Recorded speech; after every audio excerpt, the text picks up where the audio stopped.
বিসমিল্লাহির রহমানির রহিম। প্রিয় শিক্ষার্থীরা, আজ আমরা ভাগ নিয়ে আলোচনা করব। এই 2-3 মিনিটের মধ্যে হয়ে যাবে, কারণ সচরাচর আমি যখন ব্যাচে পড়াই শিক্ষার্থীরা এই সহজ ভাগটাই ভুল করে, তারা বুঝতে একটু সমস্যা হয়। দেখো, শুরু করছি যে 3 দিয়ে 321কে আমরা ভাগ করব। তাহলে 3-3-এর মধ্যে কয়বার যায়? একবার। তাহলে 3-1-কে 3। তার ওপর থেকে দেখো 2 নামালাম। এখন এই ভাজ্যের চেয়ে যদি ভাজকটা বড় হয় তাহলে ভাগ করা যায় না। তখন নিয়মটা কি?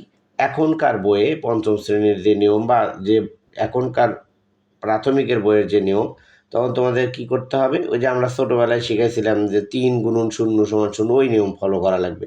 তাহলে 3 গুণন 0 সমান 0, অর্থাৎ এখানে একটা শূন্য দিয়ে এইখানে শূন্য নিতে হবে, তারপরে 2টা নামাতে হবে। এখন ওই যে ওপর থেকে একটা এর পাশে নামাবো, তাহলে কত হলো? 3-7 21। এই হচ্ছে উত্তর। অনেক শিক্ষার্থী এখানে 17 উত্তর বের করে রাখে, তাই তোমরা মনে রাখবা এটা। আর অনেকে আবার এই শূন্য না দিয়ে এখানে সহজে শূন্য নিতে পারো, এটাও হবে। তারপরে দেখো 87 দিয়ে 8874, সেম নিয়ম। 87 88-র মধ্যে একবার যাই, দিলাম, বিয়োগ করি, 7 আছে, কত হলে 8 হবে? 1-এ। এখন দেখো এই যে ওপর থেকে 7 নামাবো, এটা আর একটু ব্যতিক্রম। এখন ওপর থেকে 7 নামানোর পর কি হলো?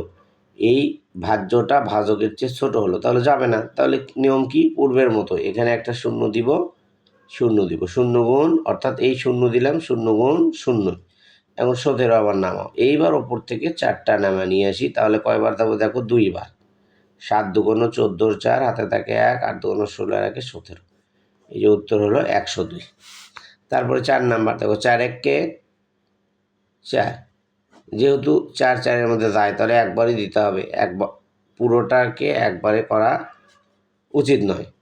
তারপরে দেখো, এখন আমরা উপর থেকে 2 নামালাম, এবং উপর থেকে 2 নামানোর পরও যদি ভাগ করা না যায়, অর্থাৎ এই ভাজ্যটা ভাজকের চেয়ে ছোট হয়, তাহলে আমরা কি করব? এই যে এখানে শূন্য দিয়ে এখানে শূন্য, 2। তাহলে এটা হচ্ছে ভাগফল, এটা হচ্ছে ভাগশেষ। আর যদি মনে করো যে আমি মিলাবো, তাহলে এখানে একটা দশমিক দিয়ে, তখন এখানে একটা দশমিক দিয়ে এখানে শূন্য নেব। যদি কথার অঙ্কের ক্ষেত্রে হয়, তাহলে দেখো 4-5 20, এই যে 10.5, অর্থাৎ 10 টাকা 50 পয়সা উত্তর হবে কথার অঙ্কের ক্ষেত্রে।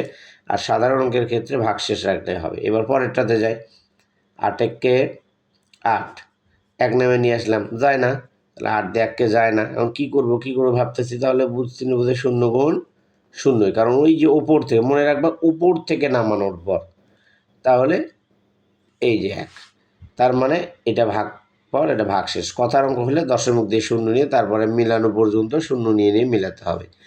এখন একটা দেখায়, আর একটা যে এইটার ব্যতিক্রম কি হয়। সাপোজ আমরা দিলাম যে 8 দিয়েই দিলাম, এখানে 8, তারপরে আমরা দিলাম হচ্ছে এখানে দিলাম 9, তারপরে দিলাম 6। এইবার কি করবো? 8-1-কে 8, 9 নামালাম, দেখো 9-এর মধ্যে যায়, তাহলে আবার একবার যায়, 8-1-কে 8, হাতে, এই যে হাতে থেকে নামছে, এই কারণে এই 6 নামানোর জন্য এখানে কোনো শূন্য দিতে হবে না।